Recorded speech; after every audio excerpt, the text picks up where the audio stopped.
You're listening to Thrive, where every week we have meaningful conversations with incredible women like you, packed with practical tips and sisterly advice to bring you from a life of simply surviving to thriving. It's personal development for the everyday gal who is done with coasting through her days, done with feeling like she's missing out on the deeper meaning of her own life, and done with mediocrity once and for all. Because it's not enough to simply survive. You deserve to thrive. I'm your host, Erica Gwynn, and I'm ready to thrive together. Here's today's episode. Welcome back to Thrive. Whether you've been sober curious for a while or never even considered taking a break from booze, today's episode is for you. Karolina is a speaker, podcaster, and the author of Euphoric, Ditch Alcohol and Gain a Happier, More Confident You. And she's got a completely jam-packed, informative episode ahead that will probably blow your mind in the best sense. Today on Thrive, she breaks down what alcohol in any amount actually does to our bodies and brains, as well as what you can realistically expect from taking a break. She gives the full lowdown on why to consider a break, even if you don't have a problem with alcohol, and shares why she's personally alcohol-free after years of being a drinker. And beyond that, she gives helpful tricks and tools for managing the social side of it all, how to still have fun, loads of it, feel confident, even more so, and literally live out your wildest, biggest dreams, sans booze. Stay tuned through this episode, drop it 5 stars if you like what you're listening to, and now, welcome Karolina. Karolina, welcome to Thrive. I know before we hit record, I said I'm personally so pumped for this episode because we have never touched on this topic on the show before, but I think it is so important and so relevant and increasingly relevant in just kind of the personal health and wellness movements, the idea of living your best life and like really, truly thriving, which obviously we're all about. So all that to say, you've been featured all over the internet for your work helping women build, as you say, vision bigger than a beverage, which I love, helping them break free from booze, learn to live and really love an alcohol-free life. So tell us more, introduce yourself, give us the lowdown on you and where this incredible passion came from. Absolutely. Well, thank you so much, Erica, and for the beautiful, warm welcome. And I think it's just such an amazing testament to how much our health and consciousness has really been raised in our awareness over the last few years, because back when I was really struggling with this, nobody was talking about it, right? Nobody was talking about it. And to even suggest that you wanted to quit drinking alcohol or that you didn't like how alcohol showed up in your life meant something bad about you, meant you had a problem, you had to wear a scarlet A and go to meetings. And I remember really getting stuck in that mentality, just for a quick backup story, I started drinking when most people do. I went to college. I really identified with this party lifestyle. Drinking made me an extrovert when I'm an introvert. I really had no healthy coping mechanisms back then. So alcohol came in to help me deal with breakups and just everything, right? It was really unhealthy back then. But as I got older, I started to settle down and I started to get more interested in taking care of myself better and health and mindfulness, especially. And so I did this kind of a funny mind trick on myself. I was like, okay, well, why don't you just live a healthy lifestyle during the week? I go to your job, go to yoga class, drink your green juice, meditate, but then every weekend I still drink. I would go to your, a friend's night out, a dinner party, a sushi night, game night, wine at home. It didn't matter what it was. Every single weekend I drank. And when you have this kind of eye on health and wellness and you just, feeling like your best self, it's such a huge incongruency. Every Monday I woke up feeling horrible. Not only was I groggy, exhausted, but I felt so emotionally low as well. I felt so just behind in my healthy lifestyle, ashamed of myself, always really regretful. Even if I didn't do something outwardly super embarrassing, I always just regretted being the version of myself who felt out of control or just felt like I wasn't living life in line with my values and intentions. And yet, though, looking around at that time, there really was not that many resources around, if you quit drinking, what did that mean about you, And I had this really black and white kind of idea about it, that you're either a normal drinker or you are a problem. Basically, you're just a problem and put that over here. And it was finally when I heard about dry January back in 2018 that kind of something clicked in my brain. I was like, oh, I could just take a break from alcohol. Like, I don't have to explain this to everybody. I don't have to go around and tell everyone I have a problem. I can just take a break and call it dry January. And I think that was the first time I really gave myself permission to explore what alcohol-free living felt like. Because I had literally been drinking ever since I was 18, at least every single week for, years at that point. And so dry January comes and I just slowly start to fall in love with it. I love how, deep my sleep is. I love how peaceful my mornings are. I love how proud of myself I'm feeling every day. I love how much happier I'm starting to feel. And then February comes around and I still have this belief in my mind that like a normal adult must drink, right? If you're going to be an adult and you're going to socialize, you better still drink alcohol. And so I drank a few times to kind of fit in with that in February. And the contrast was so rich. Like even 2 drinks would completely ruin my sleep. I noticed how happy I was in January. And a drink or two would literally lower my mood. I would get cranky and exhausted and frustrated easily. And I was like, wait a minute, this alcohol thing is not what I thought it was. So I decided to take another break at that point at the end of February. And I've basically been alcohol free ever since, over 5 years now. And every single day and week that went by, I literally started building a better version of me who's more aligned to my values, more aligned to my bigger dreams. And I went from literally being unfulfilled, working in a cubicle with a bottle of wine being the best thing to look forward to every weekend, to now building a life with a business I love, a book I love, clients I love, traveling all over the world, and finding fulfillment every single day. I love that you mentioned that there are kind of like these misconceptions in terms of like if you are sober curious or you're becoming alcohol free by choice, that must mean that you were like an alcoholic before, or you had a bad relationship with booze before, or like I feel like it's a misconception that you must be in some religion or some belief system that bans it because you just could not possibly want to like be alcohol free by choice. And we know that's not true. But I think you're absolutely right, where there's still kind of like this weird stigma there where there's an inherent pressure or implication that because you are a grown up, you drink, or that's something that just like that you just do. So I'm really happy that you pointed that out because like it's not true, doesn't have to be.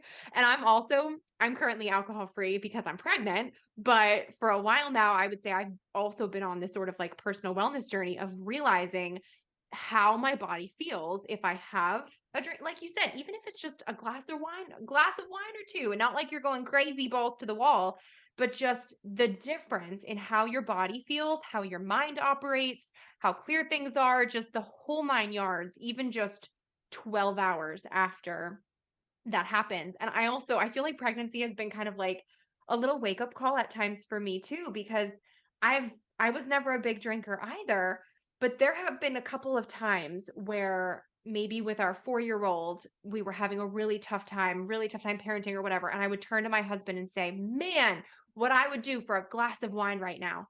And I caught myself in the moment and I was like, oh my goodness, I am using that as a coping mechanism. That's not really all that great. Like, that's not, I've never had a problem with it. But I knew in that moment, I was like, ooh, I'm I'm reaching for something or desiring this because of something that is not necessarily a healthy connection that apparently my brain has made, that like when I'm stressed out, my brain thinks a glass of wine is going to be the trick to make it feel better. Yeah. So I'm with you, man. Can we kick it off with like some science, some cold hard facts here? Because I know you have this about like what alcohol actually does to our bodies and brains and what we can kind of realistically expect then from taking a break. Yeah, absolutely. And I just love it with your example, like that you illustrate like what a slippery slope it really is. And like Yeah. really like let's look at how society primes it to be such a slippery slope. Like we literally learn to drink as teenagers. It's like a rite of passage. If you want to fit in or be independent or pretend like you're an adult already, like you learn to drink. And then it's embedded into every single social institution for the rest of our lives, right? And obviously, too, like it's like even heart healthy magazines are like, drink a glass of red wine every day. Every day is fine, right? So then, like, what do people do? They feel stressed every day and then they use alcohol as a way to cope with it. Like, it's seriously such a slippery slope the way it's just like normally embedded. And because of that, just a quick statistic before I get into the health, most people overdrink. Like, most people drink more than they should. Most people drink way above the health guidelines. And so, like, it's not really like when we're talking about that, who has a problem and who doesn't. Well, society has kind of put it on us to all have a problematic relationship with alcohol because of the way that it's just introduced to us. Most people overdrink. In fact, like, there is really no safe drinking limit anymore. And we're just learning more and more about the science about how bad it is for our bodies. Canada even, in fact, lowered its drinking limits to now just 2 drinks a week for a woman, which, is very little drinking, right? And that is like the lowest limit ever. But really, the studies that have been coming out over the last 10 years just validate that there is no safe amount of alcohol for the body. Alcohol is a toxin. It is technically a poison. It's the same substance, ethanol, that is in our car fuel, that's in our rocket fuel, that's in paint thinner, that's in hand bacteria that kills all bacteria. Like, it's not good for a human body, right? And our body goes on overdrive in order to detox it every time we drink. It overtaxes all of our systems in order to detox it. Because it's a depressant, it like slows our central nervous system down in a way towards sedation, but our body actually has a counter mechanism to counter that. And so our body releases stress hormones in response to alcohol. So when we drink alcohol, for like 50% of the reason why people drink alcohol, especially at home, is literally because they think it's going to relax them, right? After a stressful day or a temper tantrum, right? From a toddler. And alcohol is actually pouring out more cortisol, adrenaline, and dynorphin in the body, right? Which is just insane. So like, from a biological level, alcohol really does not relax the human body. And those effects can take longer to dissipate, even though we can detox alcohol. Depends on how old you are. So like they say like 1 drink per hour. That's true if you're like a 15-year-old or an 18-year-old. That's not true for older women whatsoever. It can take up to like days for us to detox alcohol completely. But to detox all of those other byproducts that alcohol releases in our system, and the toxin that is released to even metabolize alcohol, that takes much longer, up to even weeks. And so if you think about it, when someone is even not a heavy drinker, but they, drink every weekend, or they drink every time they socialize, like, your body's always under assault with all of that crap, all of that chemical cocktail of chemicals that are racing through your body. And so because of the stress hormones being released, alcohol also lowers our ability to feel naturally our dopamine levels, serotonin, and GABA. So people who drink regularly have lower happiness neurotransmitters and higher stress hormone levels. It obviously also taxes our body in the sense that, like, our liver is working overtime to metabolize it. And, for anyone who's looking into their health and fitness journey or wellness journey, we can't store alcohol. So we can store carbs and protein and fat in our body and not metabolize them right away, but we can't do that with alcohol. That sounds like a good thing, but it's not. It means that your body prioritizes detoxing that while all the other stuff you ate that day is on hold, right? So it literally slows down our metabolism and makes weight loss so much harder, but weight gain especially is something that I personally struggled with when I was drinking. I thought I was doing all the right things, right? But alcohol was really making it super hard for me. 1 glass of wine has been proven to lower our REM sleep cycles. So we have around 5 to 6 REM sleep cycles every night between slow wave, deep sleep, and then REM sleep. And we really need that REM sleep. It's when we have dreams, and it's when our memories really get processed throughout the day. They have even put rats under experiment where they deprive them of REM sleep for 3 weeks. And scientists can't tell us why exactly it's important, but we all know that it's important because all of those rats died without they got all the sleep they needed, but they didn't get any REM sleep. And so 1 glass of wine has been proven to reduce our REM sleep cycles from 5 to 6 a night down to just 1 or 2. So you could be clocking in the 8 hours of sleep that you need, right? But not be getting the crucial nurturing cycles that you really need to have your brain feel whole, your body to be regenerized. And I felt this, like, I literally felt this, and you might too from your experience. Like, you wake up after drinking exhausted. It doesn't matter how much you sleep. Like, you wake up exhausted, you wake up groggy. And so there's just so many more effects. It heightens our blood cholesterol because it actually produces more inflammation in the body. And studies show that when you take a break from alcohol, will lower your blood cholesterol levels. How important is that for all the millions of Americans who are on statins or worried about heart disease? Same with blood pressure. It heightens our blood pressure. So taking a break will lower your blood pressure. And this is some of the cool stuff that I love is literally just what happens to your body when you take a break.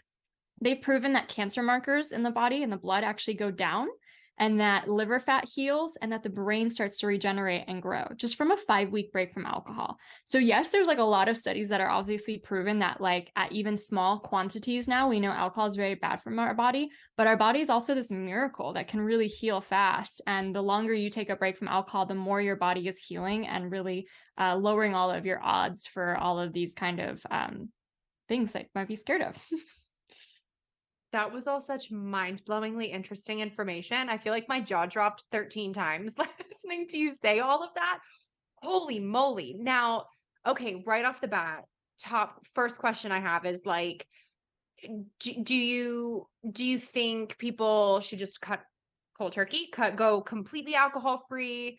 Or do you think there is room anywhere there for balance or for having one a week? It sounds kind of like not, but like, just want to clarify that for everybody. Or is there kind of like a difference between certain kinds of alcohol at all? Or is this really kind of better to be looked at as like an all or nothing thing? Yeah. So I think that's a great question. And obviously, I'm not like a prohibitionist who's like, the whole world needs to stop drinking. But this is what I do believe. I believe that we were all conditioned to drink. I believe that at one point and another, it was the normal thing to do, either at school or work or college or whatever. And it got embedded into our habits from then on out.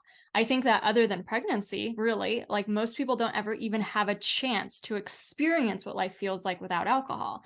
And I think it's one of the most miraculous feelings ever. Your energy levels go up, your sleep levels go up, your skin becomes more radiant. Alcohol breaks down collagen in the skin. Your eyes become brighter. You feel better. You have more energy. You feel like you have more confidence, more self-esteem. You're not breaking any promises to yourself. Your self-love goes up. Your ability to take care of yourself and have a healthy routine goes up. There's just so much magic that happens when you take a break from alcohol. So the way I see it is like, why wouldn't I want everyone to experience the gift of taking a break from alcohol?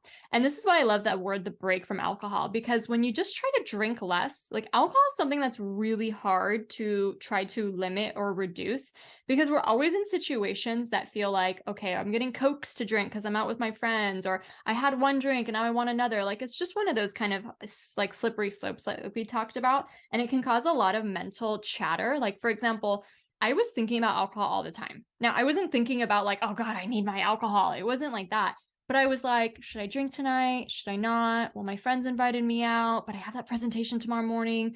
Okay, we'll go out, but just have one drink. Okay, but you never have one drink. Okay, make sure you sleep it off. Like my brain was this monkey mind, always thinking about the debate around alcohol, the mental gymnastics that I was doing. And so what I love about a break from alcohol is it kind of gives you a clean slate just to actually feel and experience what life feels like without alcohol, without the mental chatter, without the decision paralysis, without the decision analysis, and actually allow your body to heal completely. Because like some of the things that I talked about that are changes that will happen in your body, they take a few weeks. So, just 4 days without alcohol isn't quite enough to actually feel all those benefits. So your sleep cycles can rebalance anywhere from 2 to 4 weeks. Your neurotransmitters will rebalance anywhere from 4 to 6 weeks. So it kind of takes a while to really feel the amazing, amazing benefits from it. So if people could experience that, let's say you take a month or 2 months off alcohol. 2 months is my favorite because it really gives you the full chance to really feel all those benefits, that they're living and experiencing life in a way that they've never tried before. And it's almost like apples to oranges. Like you can really compare which one you like better. How do you like your mornings better? Are you happier? Which one? Are you sleeping better? Are you proud of yourself more? Are you loving yourself more? Now, if you miss alcohol or you don't see it completely cutting out of your life, isn't it great that you took a break and kind of reset your habits a little bit around it? Maybe worked on your mindset a little bit so it's not so dependent on alcohol. You found new emotional tools to take care of yourself. And if you want to introduce it back into your life, obviously you can do that with a heightened awareness and consciousness around it. Or you might fall in love with the break so much like I did and just not want to go back. So I think that's my recommendation is don't think about forever. Don't think about quitting drinking. Give yourself permission to experiencing how amazing it could be to live without alcohol for a short period of time. And then you have full autonomy to decide what to do after that. And that's so smart too, because there's no pressure on yourself with the end. And it feels so much less daunting than saying, all right, I'm never going to drink again. Because then I feel like in that case, you're setting yourself up for failure because you'll have a drink somewhere along the line and probably end up shaming yourself for it then. And it'll become a whole other problem. So if you're able to just be like, I'm on a break right now, like you said, curious if you have recommended wording or ways to kind of share that with other people. I mean, dry January is obviously like an easier time to do that because it's dry January. But if is there something that you have found or that you recommend ways to kind of share that with other people where it's received, not that we care about, how people are receiving things, but sometimes you do, and you're afraid to tell a friend or afraid of feeling judged or whatever. So how would you recommend kind of like sharing that with other people? Like, hey, I'm on a break, I'm not drinking, where other people don't take offense to it or like internalize it themselves as a judgment on them and their decisions when it is obviously completely your own call. Yeah, absolutely. And I think like that is like one of the biggest objections. Like I think a lot of people have a built-in habit and it's going to be very scary and hard to change it on their own. But then when we look at like, okay, I think I can, I can take a break, then it's like, oh, but what am I going to say? Or, oh, I have that wedding, or, oh, I have that vacation. You know what I mean? So it's like really that like social pressure really does get to us, and that especially the expectation that we're going to drink. Like you said, you're a grown up. So the default is that you drink, and you have to now come up with an excuse as to why you wouldn't partake in that drug. And I honestly think leading with the positive is really, really helpful. A lot of times too, we're still scared of like, well, what if they think that I was hiding vodka in my office? Like we go to the extremes of just, we don't want people making up stories about us in their head. So I think leading with the positive is good. And honestly, being just very like truthful about it, like very short and sweet though. Like I'm taking a break and I feel amazing. No one can say to you like, oh, but drink because I want you to not feel amazing. Like it doesn't make sense, right? So like just having something short and sweet like that, or I'm taking a break and focusing on my health and wellness right now. Like who hasn't had that intention before in their life and can't respect that? And if someone can't respect that, or they do feel threatened about it, it's very common that that will happen. However, it's such an indication of like their side of the road, their stuff, right? They're threatened by the idea of someone not drinking because they're insecure about their own relationship with alcohol. And honestly, just like giving them that level of awareness is a really good gift to them to be able to see things that they may not see that are making them feel uncomfortable, to have a little food for thought around that, why that triggered them or why that, is anything on them. But I think like honestly too, for yourself, if you're going out, you don't want to feel deprived either, right? So like really lean on having mocktails and alcohol-free beverages. And you might find yourself that like you actually can have your cake and eat it too. Like you can go out with your friends and have a good time and talk and really actually be present and connected with people. And you can wake up the next day and still do your morning workout. It's not like an or situation like it usually is when alcohol is involved. And that's an amazing feeling, really, to like debunk the idea that we need alcohol to have fun. And it's so ingrained in so many of our brains. A lot of the work I do with women to change their relationship with alcohol isn't really necessarily about the behavior change. It's about the mindset change. Like we did pick up a belief a long time ago that alcohol is the biggest source of fun as adults, right? And it's like, what did we do as kids? Like we all had a period in our lives where alcohol was non-existent and we climbed trees and we played roller skates and we went to sleepovers. Like we had so much fun, probably more fun than most adults have today, right, with drinking. And so it's like really asking yourself, like, this isn't about like this chemical stimulation that just releases fireworks up in the pleasure center of your brain while you're a passive zombie just sitting there drinking a beverage. It's actually asking yourself, like, what organically brings you joy? How can you create joy in your life? How can you finally explore what makes you happy and what is fun for you? So it's also like this really cool self-discovery process of really redefining what fun is, what joy is, what like really brings you light and laughter. Like I found that I had this huge arm of my creativity that was untapped when I was a drinker. So untapped, right?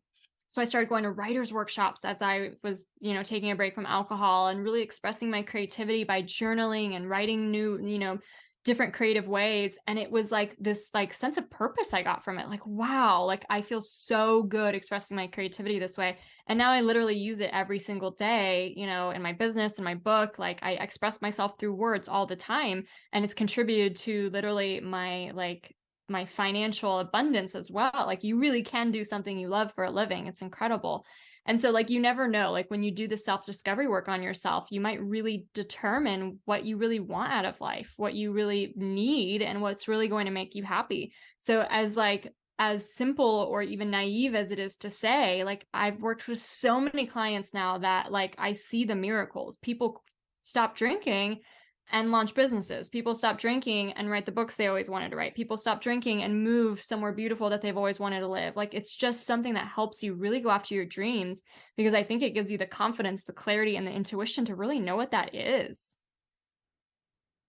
That's such powerful stuff too. And I feel like it's so often overlooked because we are just so ingrained in those habits and in those routines. And even if it's not something that's habitual enough where it's recognized societally or within your own circles as being a problem, it's one of those things where you sit back and when you recognize how habitual it is, then you think like, man, I wonder what other habits I could have or would have if this was not a habit. Or you start questioning the quality of relationships. And if you can only have a conversation with a certain person when you're both having drinks in your body, well, what does that say about the overall health of the relationship as a whole? I feel like it's safe to say that we often think of alcohol as like giving us more confidence too. Like you're at a bar and you want to talk to someone and you say you need another drink first, or like you take a shot before you take a risk, or it's like it's literally called liquid courage. And it's clearly been associated as like the confidence boost. So beyond kind of like stemming off of all of this social stuff we've been talking about, talk to us about navigating your social life without a drink with confidence and kind of like how you can tap into other, maybe, I don't know, any other tips or tricks that kind of can replace that when you've been someone who it's kind of been like that crutch to get you to do the next step for something, whatever that might be socially. Yeah, and that's such a good question. Confidence is one of my top values, and yet I grew up painfully shy. That's probably why. I grew up painfully shy. I'm an introvert. Like, I'm not one of those life of the party people unless I'm drinking, right? So when I did find alcohol as a teenager, it literally to me was this magical elixir that turned me into a different version of myself, this version of myself I wanted to be. And it was like the quiet or the reserved or just the more shy version of myself was like a shadow self that I didn't want to accept. You know, I just wanted to bury her. I remember even going to college and thinking like, I have this new identity now. I'm a drinker. I'm going to make all these friends. I'm going to go to all the parties, right? It was like closing the door of who I was before. And in so many ways, like, it's not like you can vilify alcohol every single time in every single moment. Like there's a reason probably why we all drink and stuff like that. And it can be like, even a weird way to grow, you know, through our lives. But looking back then, I never dealt with the insecurities. Like I never dealt with the insecurity of feeling not confident enough to talk to people at a party. I just drank over it. And I had that false sense of liquid courage. You know, alcohol never really made me more confident though. It actually deteriorated my confidence over time. I mean, think about just all the times like you could embarrass yourself or you say something out of alignment with your character. I remember making fake best friends and being like, oh my God, who was that? Like I gave her my number. What is going on? You know, the next morning. But even if it wasn't like that, I mean, for so long, I would telling my psyche that I need alcohol in the social situation. And it was as if I was telling myself like, Karolina, you're not good enough. Nobody actually wants to talk to you. You have nothing interesting to say. But here, drink this drink and then you'll be better. And it was so actually like deteriorating my confidence over time to use it as a crutch like that. I really believe confidence is something that no one is born with. It's something that we develop over time. And so I had halted my natural ability to work through my emotional resiliency and feelings when I started drinking to build my confidence. I just halted it right then and there and started outsourcing it to this outside tool called alcohol, which really wasn't working in the long run, right? So what I recognized when I removed alcohol from my life is, yes, I still felt nervous and awkward, you know, when I was going out. First of all, it's completely normal to feel awkward socially. Like that is one of the most natural human feelings. When kids go out and like just meet each other, like oftentimes they're hiding behind their parents' legs. And then 30 minutes later, you can't tear them apart, right? It's natural to feel that kind of anxiety at first as you're starting to slowly get to know a new person or people that you're just acquainted with. So recognizing and leaning into that can be healthy, and using tools like, you know, maybe asking more questions and really listening to people and really having kind of like an in-depth presence instead of always thinking about you and what you're going to say. But I remember for me, it was really like a muscle that I just didn't really work out ever before. It was like a sober socializing muscle that I just had to practice. And so, yes, it was awkward or nerve wracking the first few times, but like I got more confident in my skin, more and more comfortable and more comfortable over time.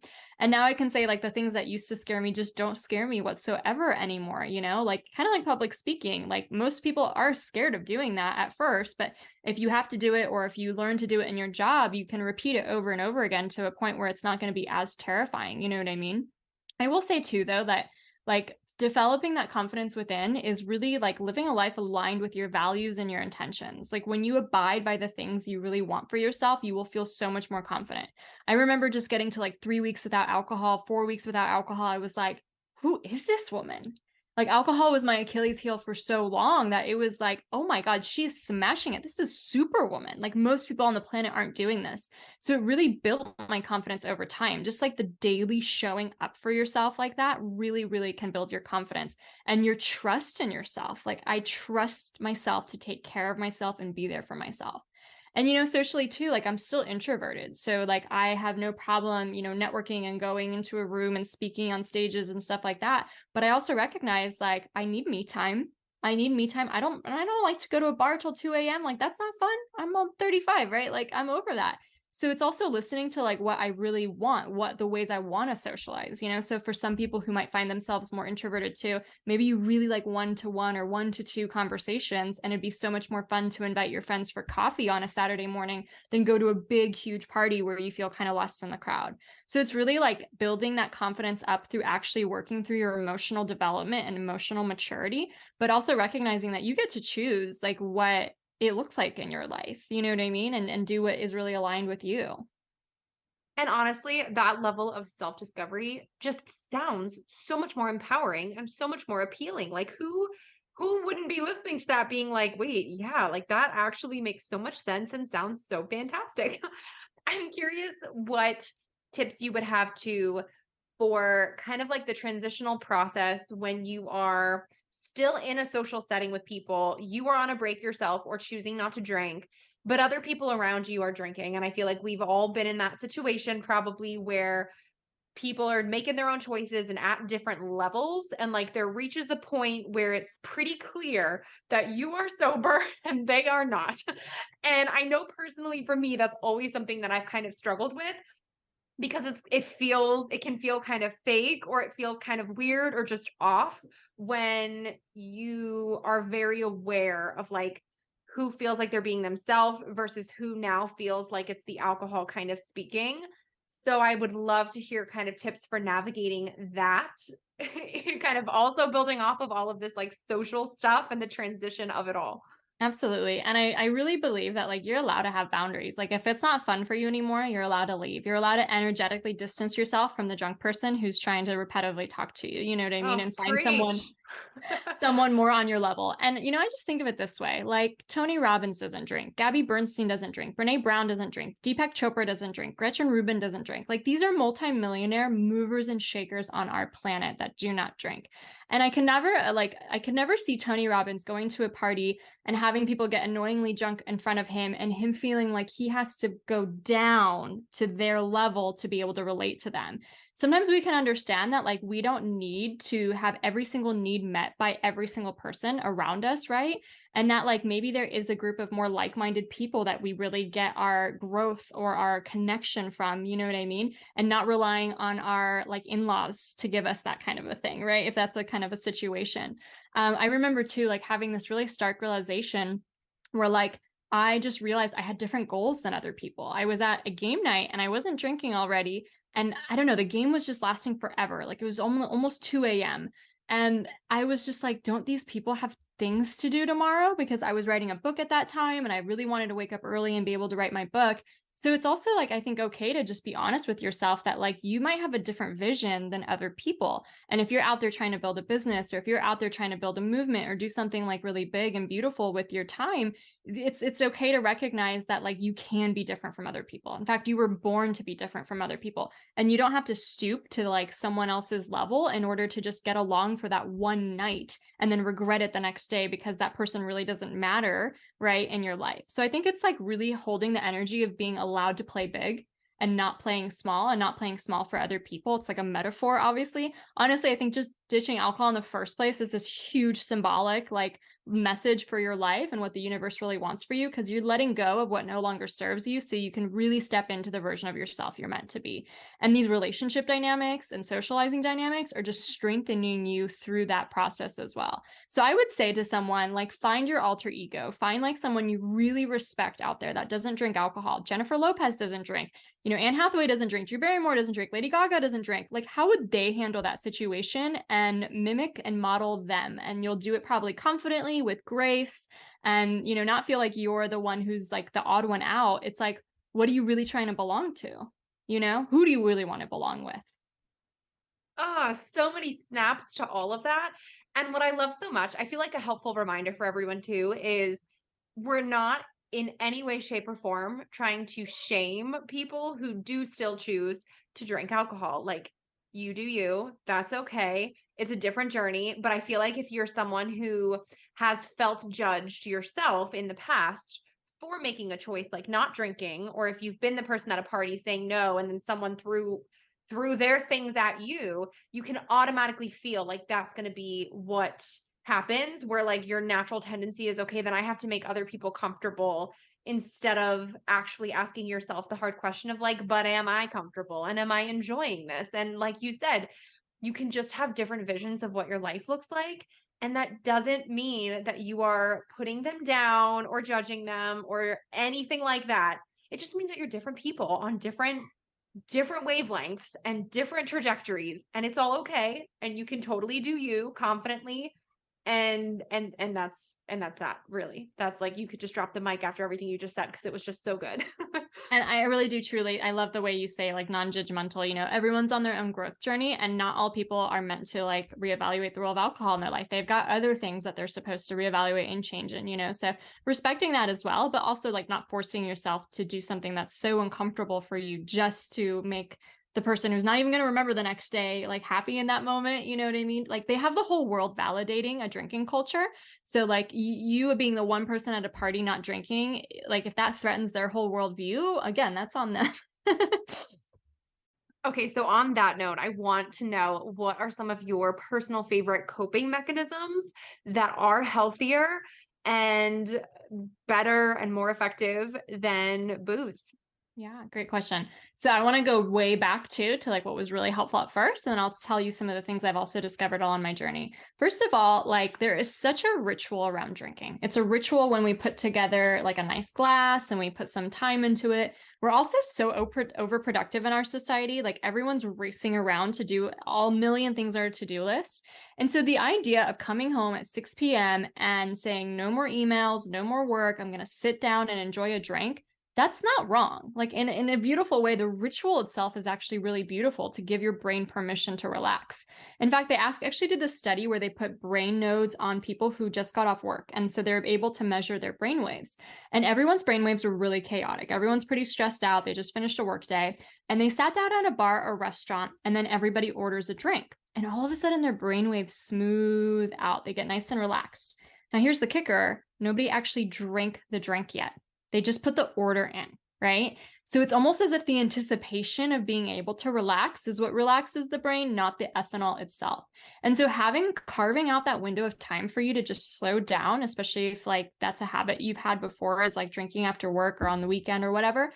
Mocktails do such a good placebo effect like that. Like, you're still doing the ritual. You're enjoying all these incredible beverages. There's so many beverages on the market these days, like literally thousands of alternatives, whether they're actually alcohol-free beer, alcohol-free wine, alcohol-free spirits, or these new health concoctions that they have, new nootropic drinks, health elixirs, you name it. There's thousands of beverages out there that don't have ethanol in it. And I always like urge my clients and encourage them to find one that you love, right? And it's an easy thing, because what you're doing is you're not having to change the habit overnight, but you're changing the drink, right? And so it's really easy to start just doing that. Same thing socially. Like, you don't want to feel deprived with a tap water hanging out in the corner. Bring a fun drink, right? Or find a bar or restaurant that has good mocktails. Like, that's really expanding these days.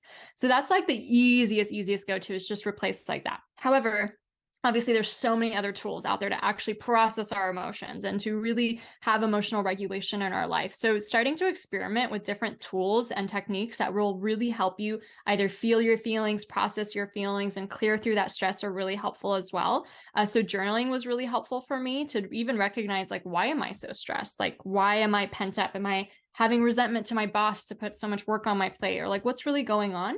But a lot of times too, we just have to like process it through the body. And so I love things like yin yoga, where you're literally sitting there and stretching for 5 minutes at a time in certain poses to just like release the tension from your body. I love watching the sunset. Like, it doesn't matter what's going on in my life, right? There's just a million emergencies and fires you're putting out all day, and it just like feels so hectic. And then you go and watch the sunset and you're reminded that we're on this like spinning planet in the middle of a galaxy, and that the like universe just painted this portrait in front of you. Like, it really is like magical to connect to something like that. And so that can often like really soothe me and calm me. So a walk in nature could also be really helpful in that sense. I think breath work is really powerful as a way to regulate the nervous system, where again, between our parasympathetic nervous system and sympathetic nervous system, one's the fight or flight, the other's like the rest and decompression. We're most of the time as modern humans operating in that fight or flight. So to just do things that sound so common sense or sound like they won't work, but to actually like try that for a moment and see if it like calms you down can be super helpful. So I really do love breath work. Baths, I love baths. So I'll always take a bath almost every night unless it's like really hot. I love that just soothing comfortingness. It's just my me time. I can read, I can listen to some good music or so. So that's really, really nice and soothing. And you know what, the littlest thing too that I do, like when my workday is done, I will just like put my hair up into like a top bun. And to me, again, that just gives my body the signal to like breathe. It's the day is over. You can relax now. So it's just so uncanny how we can really bake in rewards into the littlest of rituals or habits. And that's why I think rituals are so beautiful. It's not like the ritual itself always that's so impactful. It's like what it's signaling to your body. It's time to relax and let go. And I really do believe too that when you're living life this way, like you're not pushing down your emotions. Like alcohol, that all that is, it's really numbing your emotions. Alcohol literally is an anesthetic. They used to use it for surgeries back in the 1800s. Like, it will never change your emotions. It will never heal your emotions. Like, to experience, let's say, burnout at work, and instead of like numbing it every single night, you could actually listen to those messages. Maybe I'm not happy in my career. Maybe I need a different position. Maybe I'd rather be doing my passion. And those messages are like your best teachers to show you what you really want in life. So it's so beautiful. I think not an easy thing to listen and process your emotions every day, but to do so, you're going to be more attuned to your true north about what you're supposed to do with your life. So good, so empowering. And I think honestly, kudos to people for even being willing to take the first step, because that can be kind of scary. And if you are acknowledging emotions that maybe you've been intentionally avoiding or numbing, that can obviously feel difficult and not easy. But I think, like everything you just said, there's so much goodness waiting on the other side. So if you're willing to take that first step, knowing that it's going to be potentially hard and will feel difficult or maybe will feel uncomfortable, but that it's worth it and you'll take it anyway, snaps for you. Yeah. And you know, for me, like honestly, the feeling that I was like numbing the most, like I couldn't say this back then. This is so in hindsight, right? But it was boredom. I was so bored. Like I was also stressed, right? Everyone's stressed from like their jobs and stuff, but like I was really bored. I didn't feel like my creativity and my, sense of freedom and ingenuity was really being tapped. I wasn't feeling like I was making an impact or like I was really making a difference. And I definitely didn't feel like I was living the lifestyle I want to live. I hated commuting. I hated having a boss, So allowing myself to feel boredom allowed me to then explore new activities. And exploring new activities allowed me to find my passion. Finding my passion helped me find my purpose. Finding my purpose has helped me completely 180 my life to live a completely different life as an entrepreneur, business owner, author, traveler. Like it really was having to feel what I was trying to push down that catalyzed all this. Yes, it's been kind of the same for me, because now when I catch myself, if I'm in a hard parenting moment and I'm like, man, glass of wine, where are you at? Now it's kind of been through that where I've ended up finding some of my favorite parenting resources or favorite whatever, because when you're forced to confront it and look it in the face and be like, all right, I can't just numb it. So I have to figure out what to do so that I feel differently in the future, or so that I get a different end result. Then you end up finding solutions along the way to things that you might not have even realized were problems, or you find other alternatives. And like like you said, it's that process can be so eye-opening and so rewarding and can have way bigger impact than you were even expecting going into it. So, man, it might be tough in the moment, but if you can get through the moment and figure out some bigger things on the other side, it's like it is rewarding. Yeah, absolutely.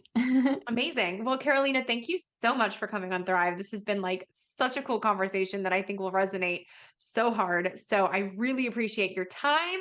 And I want to get things wrapped up by asking you what we ask everyone to close the show, which is, what does thrive mean to you? And how do you strive to thrive in your own everyday life?